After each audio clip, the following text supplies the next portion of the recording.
গুৱাহাটী হাইকোর্টে রিলিজ করেছে পরীক্ষার এডমিট কার্ড। এই ভিডিওত জনাই দিয়া হব কি পোস্টর এডমিট কার্ড আহিছে, এডমিট কার্ড কেনেকৈ ডাউনলোড করব, তার পিছত সিলেকশন ক্যান্ডিডেটর লিস্ট কেনেকৈ চেক করব, রিজেক্ট ক্যান্ডিডেটর লিস্ট কেনেকৈ চেক করব, এই ভিডিওত জনাই দিয়া হব। লগতে জানিব পাৰিব পৰীক্ষা কেতিয়া হব।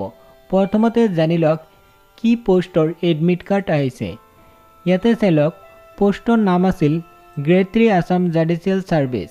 যিসকল candidate grade 3 Assam judicial service এই পোস্টত এপ্লাই কৰিছিল সেইসকল ক্যান্ডিডেটৰ পৰীক্ষা হ'ব নৱেম্বৰ মাহৰ 22 তাৰিখে পৰীক্ষা হ'ব সানডে অৰ্থাৎ দেওবাৰে পৰীক্ষা হ'ব। টোটেল পদ আছিল 27টা পদ আছিল আৰু ইয়াতে উল্লেখ কৰিছে পৰীক্ষা হ'ব 2 ঘণ্টা পৰীক্ষা হ'ব। ৰিপোৰ্টিং টাইম হ'ল দিনৰ 9টাৰ পৰা আৰু ইয়াতে উল্লেখ কৰিছে পৰীক্ষাৰ টাইম হ'ল দিনৰ 10টাৰ পৰা 12টালৈ পৰীক্ষা হ'ব। ইয়াত উল্লেখ কৰিছে ইতিমধ্যে এডমিট কাৰ্ড আহি গৈছে, লিংক এক্টিভ আছে। ইয়াতে চাইলক সিলেক্ট ক্যান্ডিডেটৰ লিষ্ট চাব পাৰিব আৰু যিসকল ক্যান্ডিডেট ৰিজেক্ট হৈছে ইনএলিজিবল হৈছে সেইসকল ক্যান্ডিডেটৰ লিষ্ট আহিছে। ইয়াতে ক্লিক কৰি সিলেকশন ক্যান্ডিডেটৰ নাম চাব পাৰিব, ৰিজেক্ট ক্যান্ডিডেটৰ নাম চাব পাৰিব।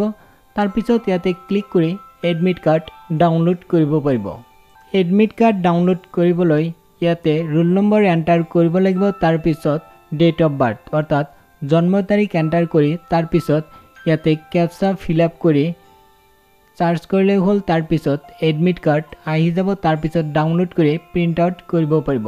এতিয়া কাম কৰক, লিষ্ট চাবলৈ লগতে এডমিট কাৰ্ড ডাউনলোড কৰিবলৈ এই ভিডিও ডেসক্ৰিপশনত লিংক পাব, সেই লিংকত ক্লিক কৰি গোটেই তথ্য জানিব পাৰিব, লগতে এডমিট কাৰ্ড ডাউনলোড কৰিব পাৰিব।